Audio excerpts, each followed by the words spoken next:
প্রিয় দেশবাসী, দেশে কিংবা বিদেশে, কাছে কিংবা দূরে, যে যেখান থেকে আপনারা আমার ভিডিওটি দেখছেন, আমি আলামিন অতীতের কথা ডকুমেন্টারি এর পক্ষ থেকে আপনাদের জানাচ্ছি শুভেচ্ছা এবং সুস্বাগত। এখন উপস্থিত আছি আমি মনোহরা দক্ষিণ পাড়া। মনোহরা দক্ষিণ পাড়া, এখানে রয়েছে ছোট্ট একটা নদী, আর এই নদীটির কূল ঘেঁষেই বিশেষ করে গড়ে উঠেছে একটি সুন্দর বটবৃক্ষ নদীর মোহনায়। এই বটবৃক্ষের পাশেই রয়েছে সুন্দরতম একটি বাঁশের সেতু ও বাঁশের পুল। এই বাঁশের পুল দিয়েই বিশেষ করে এই এলাকার জনসাধারণ কৃষি জমিগুলো আবাদ ফসল করার জন্য যাতায়াত করে থাকেন। এর পাশে রয়েছে বটবৃক্ষ। বটবৃক্ষের ছায়ার নিচে মানুষ বিশেষ করে তাদের চাষাবাদের সকল ফসল বা ধানগুলো বিশেষ করে এখানেই মাড়াই করছে মেশিনের মাধ্যমে। এই গাছটিতে রয়েছে প্রায় শত শত পাখির বাসা। পাখিগুলো কিচিরমিচির করছে সবসময়।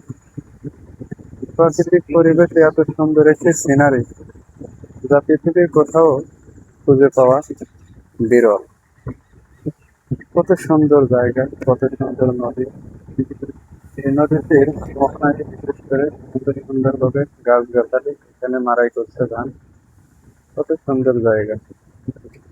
হচ্ছে মনোহরা দক্ষিণ পাড়ার নদী। এই নদীর উপরেই বিশেষ করে তৈরি করা হয়েছে একটি বাঁশের সাঁকো বা ব্রিজ। এটি হচ্ছে বাঁশের সাঁকো বা বাঁশের ব্রিজ। এই ব্রিজ দিয়ে বিশেষ করে কৃষকরা তাদের পণ্য ফসল জমি থেকে নিত্যদিন আনা নেওয়া করে থাকে। এবং এর পাশেই রয়েছে একটি বড় বৃক্ষ। একটি বড় বৃক্ষ, বড় বৃক্ষটির গাছের বয়স অনেক। এই বড় বৃক্ষটিতে রয়েছে শত শত হাজার হাজার পাখির বাসা। বিশেষ করে পাখিগুলো এখানে এই বাসাগুলোতে এসে বসে থাকে।